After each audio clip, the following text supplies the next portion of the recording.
dalam kalkulasi kami, Idul Adha nanti akan terjadi kelangkaan hewan kurban. Karena apa? Sapi-sapi dari daerah wabah sudah banyak yang, terutama yang gemuk-gemuk biasanya sulit diselamatkan karena sapi yang sudah gemuk begitu kena kakinya, karena kaki adalah tumpuan, sehingga sapinya cepat ambruk dan terpaksa dipotong paksa atau bahkan ada yang mati. Terus kemudian dari daerah-daerah wabah itu kan tidak boleh dilalu lintaskan, sehingga khususnya Jawa Timur sebagai penyumbang sapi terbesar sangat terbatasi oleh adanya wabah ini, sehingga pasokan yang menuju ke khususnya Jabodetabek akan sangat kurang. Ya, kalau itu kan soal pasokan Pak yang Bapak nilai akan Ya. langka begitu ya, apalagi menuju atau menjelang Idul Adha. Bagaimana dengan harganya Pak? Karena kan kelangkaan juga akan menimbulkan panic selling begitu ya dalam perdagangan hewan ternak di beberapa wilayah. Seperti apa kondisinya Pak Nanang melihatnya? Ya, jadi situasinya ada dua hal yang sangat berbeda. Terhadap hewan kurban, ini karena kekurangan pasokan harganya melambung tinggi. Ya, Hmm. harganya tinggi sekali untuk sapi hewan kurban. Tetapi untuk daerah-daerah wabah di mana terjadi panic selling, ini terjadi penurunan harga yang lumayan sangat signifikan. Jadi Hmm. harga sapi yang tadinya itu 20 juta karena terdampak PMK dijualnya turun sampai 40%, hanya dijual 12 juta. Itu sapi potong. Sapi perah lebih parah lagi. Sapi perah harga 20 juta hanya ditawar 1,5 juta, 2,5 juta. Jadi di daerah wabah harga daging, harga sapi hidupnya itu anjlok sekali. Masih aman nggak itu Pak Nanang dikonsumsi kalau masih dijual seperti itu?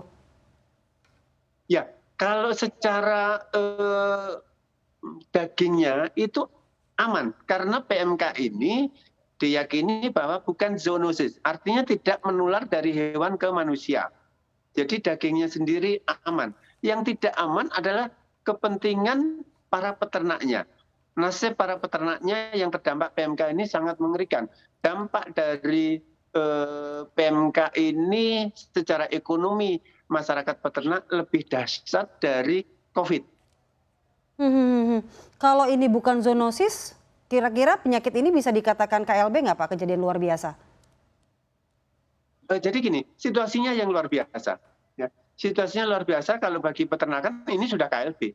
Sudah pemerintah harus tegas menyatakan ini KLB sehingga penanganannya juga bisa darurat. Saya mendengar banyak keluhan dari beberapa dinas baik kabupaten sampai pusat bahwa di dalam proses penanganan PMK ini terkendala anggaran karena tidak dianggarkan sebelumnya. Nah, ketika situasinya darurat, anggarannya masih normal-normal saja, di mana anggaran untuk kesehatan hewan itu minim sekali, program yang mesti dijalankan nggak bisa jalan karena nggak ada anggaran. Makanya kami BPSKI mendorong untuk pemerintah, dalam hal ini Kementerian Pertanian, berani menyatakan bahwa ini situasi luar biasa. Sehingga ada tindakan luar biasa juga, tindakan darurat, tindakan emergensi untuk proses penanganannya. Karena apa? Ini semakin lambat menangani, ini risiko kerugiannya makin tinggi, biaya yang dibutuhkan makin tinggi juga. Jadi ini harus membutuhkan kerja yang cepat, kerja yang benar-benar terpadu antar kementerian sehingga cepat penanganannya.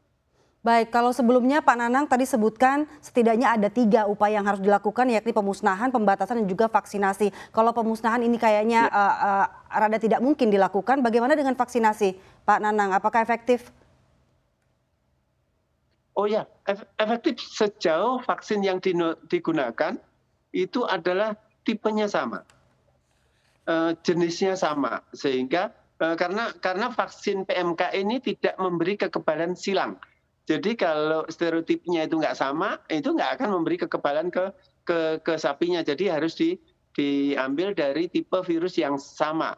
Nah, hanya masalahnya kita kan sudah sangat lama terbebas dari PMK sehingga kita sendiri tidak tersedia vaksinnya. Dan saya mendengar pemerintah dalam tahap awal ini akan mengimport 3 juta untuk 3 kali penyuntikan